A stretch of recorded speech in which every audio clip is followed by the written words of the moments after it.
নারী সাহাবী উম্মে আমারা, উহুদের যুদ্ধে চতুর্দিক থেকে আল্লাহ নবীকে আক্রমণ করা হচ্ছে, তিনি একাই তীর ছুটছেন।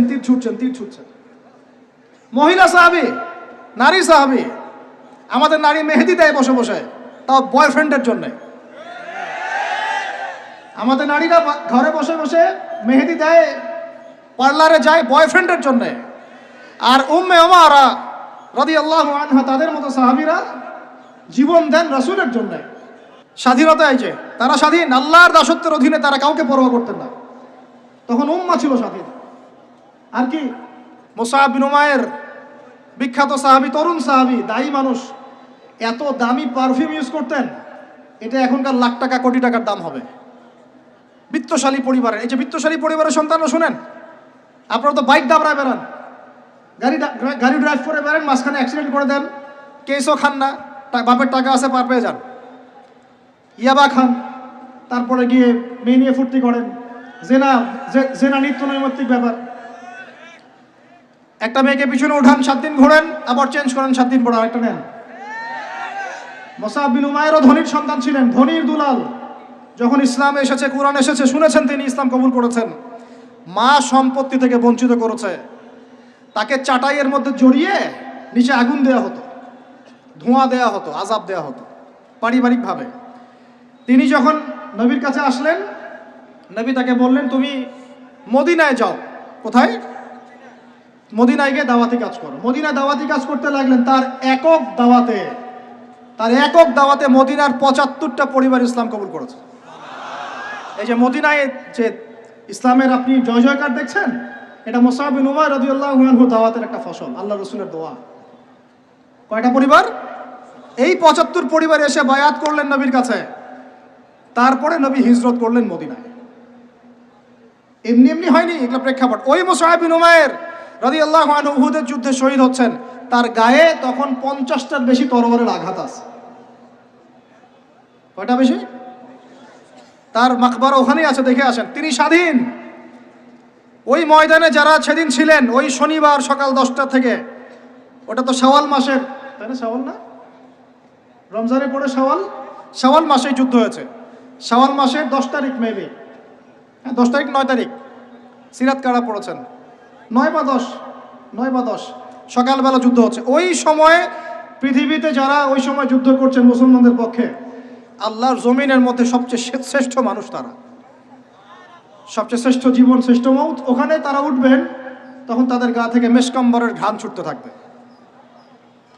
মারেফত থাকলে আপনিও পাবেন, অন্তরের মধ্যে কলুষতা থাকলে আপনি পাবেন না, তো স্বাভাবিক। এখন মুসআব বিন উমাইর কি পরাধীন না স্বাধীন? বলেন, তিনি কি পরাধীন না স্বাধীন? স্বাধীন মুসআব বিন উমাইর। আরেকজনের কথা শুনেন, বলতে থাকলে আপনাদের সারা রাত ফজর হয়ে যাবে। জাফর ইবনে আবি তালেব নাম শুনেছেন? জাফর ইবনে আবি তালেব, শোনেন, এটা শোনেন। অনেকে অনেক দলিল দেয়, এই দলিলগুলো শোনেন, এগুলো শোনেন। ইহুদিদের 3টা গোত্র ছিল মদিনায়। কয়টা ভাই? একটা বনু কুরাইজা, বনু কাইনুকা, বনু নাজির। বনু কুরাইজা, বনু কাইনুকা, বনু নাজির, এই 3টা গোত্রের সাথে আমাদের চুক্তি ছিল। আমরা একটা সনদের মধ্যে ছিলাম। গাদ্দার, এরা সনদ ভঙ্গ করলো, ঠিক যেমন করে তারা এখন প্যালেস্টাইনে আক্রমণ করছে, এইভাবে সনদ ভঙ্গ করলে। বনু কাইনুকার বাজারে আমাদের এক মহিলা সাহাবী, তিনি বোন গিয়েছেন হাজতে, সোনার দোকানে। ইহুদি তাকে বলছে নিকাব খোলো, সে নিকাব খুলবে না। ইহুদি দুষ্ট, ষড়যন্ত্র করে তার কাপড়ের একটা অংশ রশি দিয়ে গিট বেঁধে দিয়েছে। আমাদের দিনী ইমাম উঠতে গিয়েছেন, সতর একটু খুলে গেছে, নাউজুবিল্লাহ। চিৎকার করে উঠেছেন।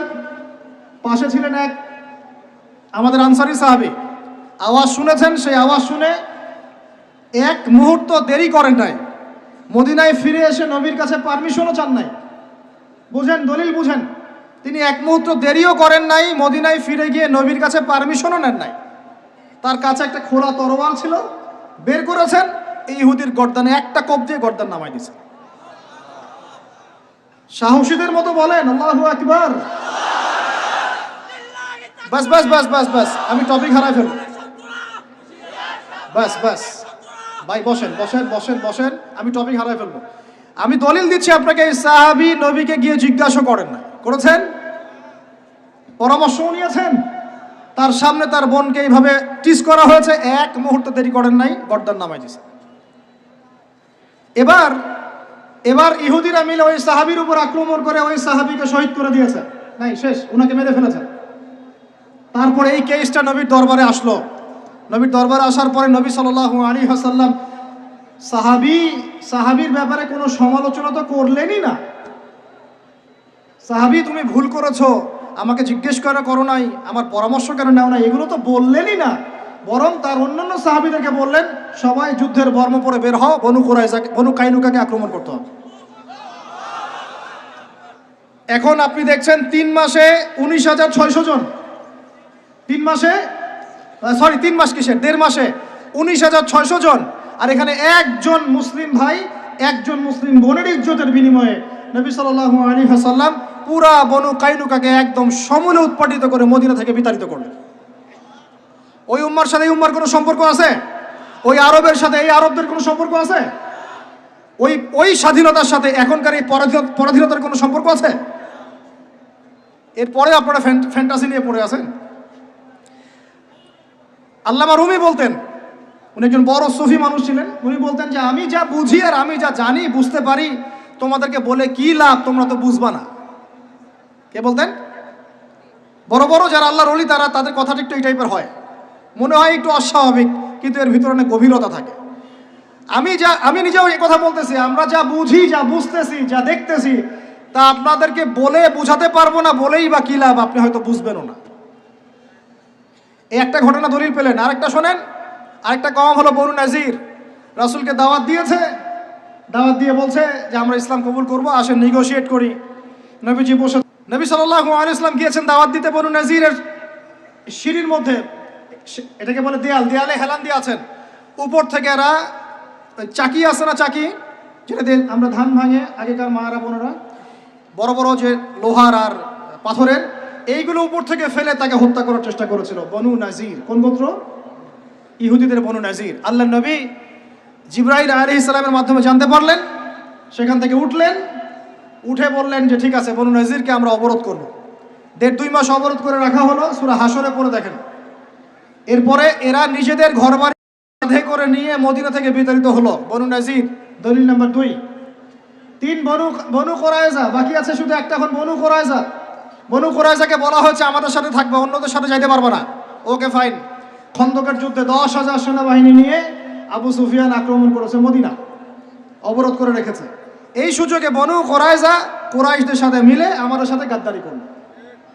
আল্লাহ নবী যুদ্ধ শেষ করে বনু কুরাইজায় গিয়ে কেউ আসরের নামাজ পড়বা না, ওদের সাথে গিয়ে মীমাংসা করতে হবে। তারপরে ওখানে গিয়ে ওদেরকে অবরোধ করা হলো। সাদ বিন মুআজ রাদিয়াল্লাহু আনহুর হাতে এই বনু কুরাইজার একজন বালেক যারা ছিল, এদের সবার গর্দান নামানো হয়েছে। এটা বনু কুরাইজা, বনু কাইনুকা, বনু নাজির, 3টা বড় বড় গোত্রের সাথে আমাদের যুদ্ধ হয়েছে নবী জীবিত থাকাকালীন। কি কি ইস্যু নিয়ে দেখেছেন। আর এখন আপনি দেখছেন বিগত 100 বছর, 1914 থেকে 2023 পর্যন্ত মার তারা দিতেই আছে, মুসলমান খাইতেই আছে। 4বার বড় বড় যুদ্ধ হয়েছে। যুদ্ধ এই 4টাতে মুসলমানদের মোটামুটি পরাজয়। এখন মোটামুটি 78 থেকে 80% জায়গা ওদের। এখন কি নতুন করে এই জিহাদটা ওখানে ফরজ হয়েছে, না আগে থেকেই ছিল?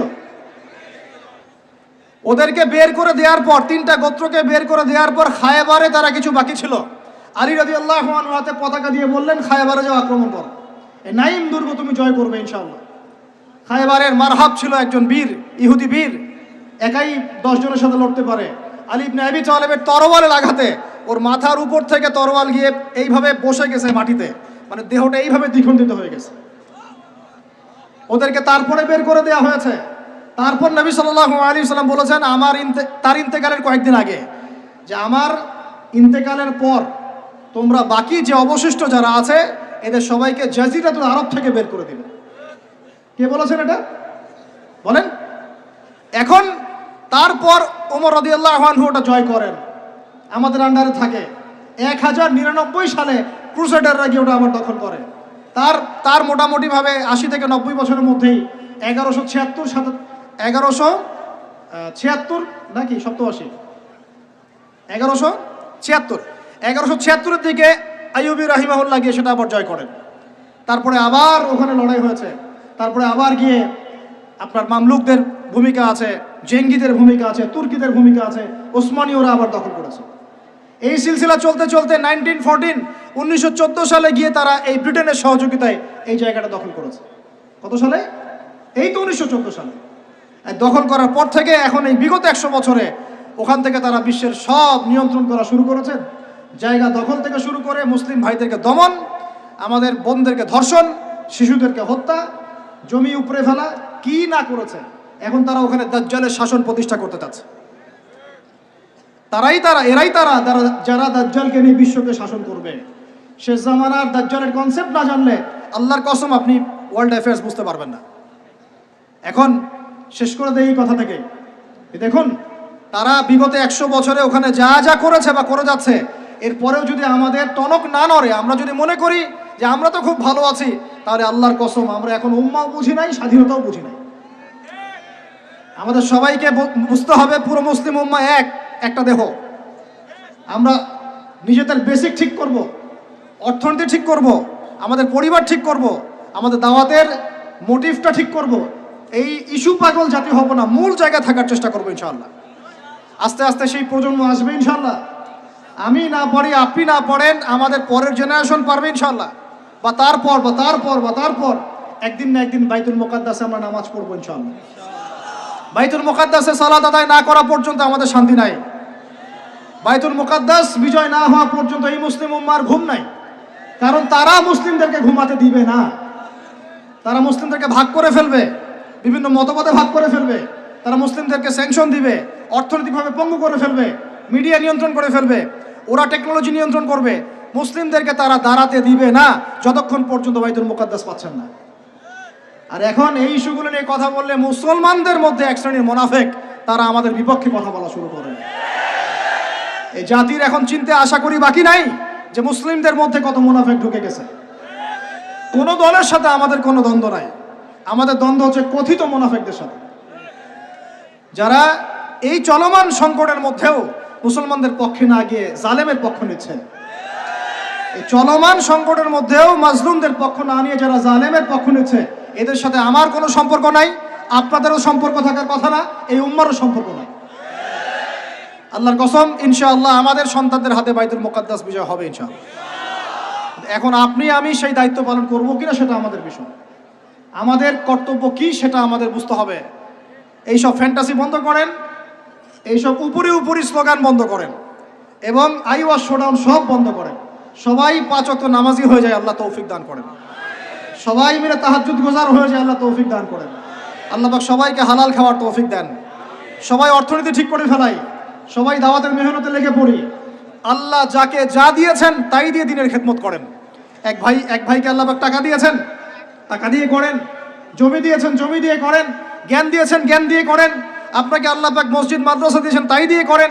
যৌবন দিয়েছেন, যৌবন দিয়ে করেন। লিখতে পারেন লিখেন, বলতে পারেন বলেন, চিন্তা করতে পারেন করেন। যা আপনাকে আল্লাহ দিয়েছেন তাই দিয়ে দিনের খেদমত করেন। আল্লাহ পাক আপনাদের সবাইকে তৌফিক দান করেন, আমিন। আর শেষ কথা হচ্ছে এই যে উম্মার কথা আমরা বললাম, আমরা এখনো পুরোপুরিভাবে ওই কুফারদের নিয়ন্ত্রণ থেকে এখনো বের হতে পারি নাই। যদি বের হতে চাই, আল্লাহ পাক আমাদেরকে অবশ্যই রাস্তা দেখাবেন ইনশাআল্লাহ। যদি আমাদের নিয়াত ঠিক থাকে, ইখলাস ঠিক থাকে, প্রচেষ্টা ঠিক থাকে, এবং আমাদের মানহাজ কর্মপদ্ধতি ঠিক থাকে। আল্লাহ রাব্বুল আলামিন আমাদের সমস্ত তরুণ ভাইদেরকে কবুল করেন, আমিন। আর এই সবগুলো কথা আপনি বুঝবেন জুমার দিন সূরা কাহাফ তেলাওয়াত করলে ইনশাআল্লাহ। এই জুমায় যে আমলগুলোর কথা বলেছি এর সাথে সূরা কাহাফ অ্যাড করে নেবেন। সূরা কাহাফ না পড়ে জুমার দিন কেউ শেষ করবেন না। আল্লাহ রাব্বুল আলামিন আমাদের সবাইকে এই উম্মাহকে পরিপূর্ণরূপে স্বাধীন করার তৌফিক দান করেন।